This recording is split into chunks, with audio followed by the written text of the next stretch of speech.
सो hey guys सबके मोर जुहार। तो guys फिर गोटे स्वागत करुचे मोर जीएस मिनी ब्लॉक रे। तो हे गाइस आम इटा भागी छु मार्केट करवा लगी बोले साग डाल नवार लगी। तो भाई पहला तो आम भागी आसु चना घिनबार लगी। तो जेनटा 1.5 किलो 50 टका बोलतीसी आमे 3 किलो धरी नेसु इटा जेन सस्ता वाला तो केते भिड़ी जेने को आज तो घिनी गुना कर आम भागी आसु फिर मंचूरियन खाइबार लगी। मार्केट एक बार मंचूरियन निकाले भल लगवा गे तो से लगे आम मंचूरियन खे खुआ कर फिर भागी आसु टमाटर घिनबार लगे। टमाटर 3टा के 1 किलो 40 बोलसे बेले आम भी मांगी पकासु 2 किलो।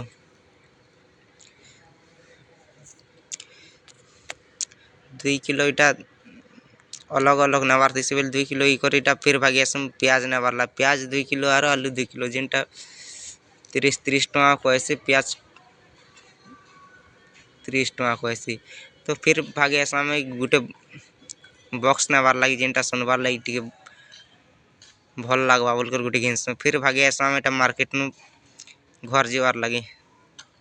तो भाई मार्केट भी जेते दूर अच्छे जी निको आज गोटे घंटा लगी जासी। तो रहले गाइस जे मासमले।